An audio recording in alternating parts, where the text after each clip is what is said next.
ayatnya dalam Al-Quran surah Al-Ankabut jelas Allah firmankan, ahasiban nas ayyutraku ayyaqulu amanna wahum la yuftanun. Apakah manusia mengira mereka akan dibiarkan begitu saja untuk masuk ke dalam sorga hanya dengan menyatakan bahwa kami orang-orang beriman, wahum la yuftanun, padahal mereka belum diuji. Walaqad fatannal ladzina min qablihim, sungguh Allah telah menguji umat-umat yang ada sebelum mereka, sebelum kita, sebelum umat Nabi Muhammad. Allah uji orang-orang beriman itu. Fala ya'lamannallahu alladzina shadaku, sehingga karena ujian itu Allah tahu. Kalau di tafsir nyebutnya fala ya'lamannallahu ilma zahurin, artinya Allah benar-benar tahu secara faktual yang diterima oleh pelakunya juga menjadi saksi langsung bahwa dia beriman atau tidak. Allah tahu siapa yang benar imannya dan siapa yang dusta dengan imannya. Diuji kesetiaan kita. Makanya kata ulama, ujian untuk orang beriman itu 3. Yang pertama al-ma'murat, segala perintah-perintah agama, baik al-wajibat ataupun al-mandubat, yang sifatnya wajib atau sifatnya sunnah. Yang wajib ini nggak bisa ditawar. Satu di antara sekian kewajiban orang beriman yang paling tidak bisa ditawar adalah sholat. Puasa Anda sakit boleh Anda tidak puasa di Ramadan, dengan catatan nanti kalau sembuh Anda bayar.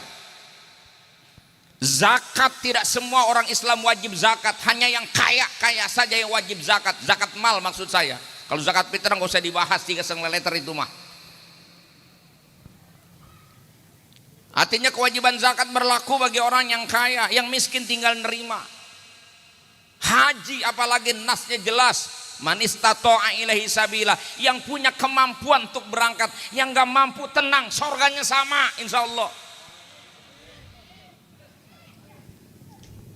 Udah nggak mampu mau diapain? Yang mampu. Tapi berbeda dengan sholat. Orang kaya wajib sholat, orang miskin wajib sholat.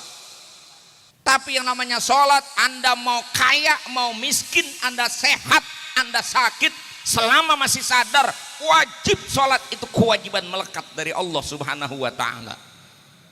Gak bisa enggak? Sampai diatur sedemikian rupa. Anda sehat silakan berdiri, Anda harus berdiri. Tapi nggak sanggup berdiri, Anda sakit boleh duduk. Duduk nggak sanggup berbaring, berbaring nggak sanggup mustalkian ala kofah, telentang. Tahu telentang? Apa bahasa orang sini celentang? Ngkarak.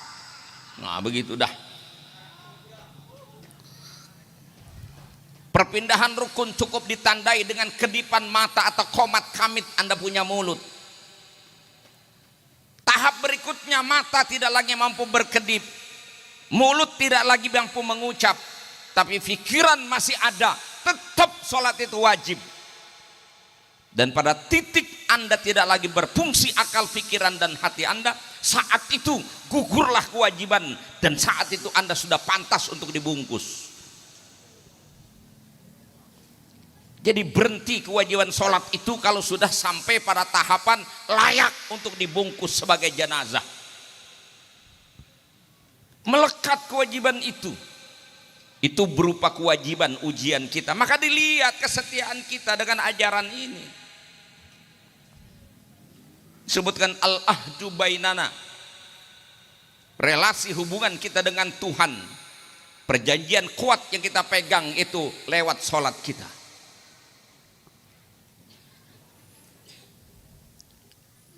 Yang kedua, ujian dalam iman itu adalah al-manhiyat, berupa larangan. Sebuah sistem pasti ada yang dibolehkan, sistem apapun di dunia ini itu menganut aturan. Ada perkara yang boleh dan harus dilakukan, ada perkara yang tidak boleh dilakukan. Agama juga sama, ada yang namanya larangan, untuk melihat sejauh mana kepatuhan kita. Kita patuh dengan nafsu kita yang cenderung pada kenikmatan, atau kita patuh kepada Tuhan yang kita imani itu. Di sana ada al-manhiyat berupa al-muharramat wal makruhat, perkara yang sifatnya haram dan sifatnya makruh. Lalu ujian yang ketiga al-baliyat, Allah uji kita dengan berbagai macam bala dalam kehidupan. Bahkan kata ulama, Dalam tafsirnya Wahbah Zuhaili itu menyebutkan, dia kutipkan kalamnya ulama, ad-dunya darul bala la yatamatta'u fiha illal ahmakul magrur. Dunia ini tempatnya bala.